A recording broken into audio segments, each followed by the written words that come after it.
Hi friends, welcome back to our channel. ఈరోజు powerful swing trading strategy గురించి తెలుసుకుందాము. దీనికి మనకి 3 ఇండికేటర్స్ అనేది యూజ్ అవుతాయి.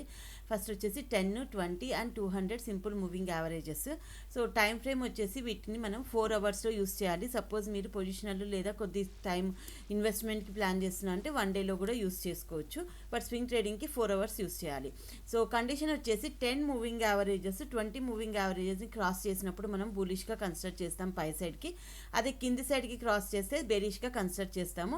అండ్ ఓవరాల్గా మనకి 200 మూవింగ్ యావరేజ్ పైన ఉంటే అప్ ట్రెండ్ అనేసి, 200 మూవింగ్ యావరేజ్ కింద ఉంటే డౌన్ ట్రెండ్లా మనం కన్సిడర్ చేస్తాము. ఫర్ ఎగ్జాంపుల్ ఇప్పుడు చూస్తే ఇది ఫిన్ నిఫ్టీ 4 అవర్స్ చార్ట్. ఇక్కడ చూస్తే ఇది 200 మూవింగ్ యావరేజ్ పైన ఆల్రెడీ ప్రైస్ అనేది ఉంది. సో ఎప్పుడైతే ఇది క్రాస్ ఓవర్ ఇచ్చిందో అక్కడ మనకి ఎంట్రీ ప్లాన్ చేసుకోవాలి. సో ఇప్పుడు ఇక్కడ 10 మూవింగ్ యావరేజ్ 20 మూవింగ్ యావరేజ్ని క్రాస్ ఓవర్ ఇచ్చింది. అలాగే 200 మూవింగ్ యావరేజ్ పైన అన్నీ ఉన్నాయంటే మనకి బై ఎంట్రీ ప్లాన్ చేసుకోవాలి. సో ఇక్కడ మన కరెక్ట్ ఎంట్రీ. సో ఇక్కడ నుంచి ప్రైస్ అనేది ఇక్కడికి మూవ్ అయింది. సో 1:2 ఈజీగా టార్గెట్ అనేది అచీవ్ అయింది.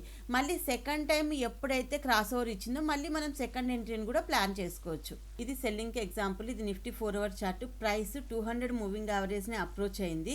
ఎప్పుడైతే 200 మూవింగ్ యావరేజ్ దగ్గర రిజెక్షన్ తీసుకుని క్రాస్ ఓవర్ వస్తుంది, ఇక్కడ మనం ఎంట్రీ ప్లాన్ చేసుకోవాలి. అండ్ మన ఎస్ఎల్ వచ్చేసి ఇక్కడ నుంచి చూస్తే ఇక్కడ 1:2 ఆర్ 3 ఈజీగా టార్గెట్ అనేది అచీవ్ అయింది. సో ఇలాంటి మరెన్నో వీడియోస్ కోసం ఈ ఛానల్ని సబ్స్క్రైబ్ చేసుకోండి. Thank you.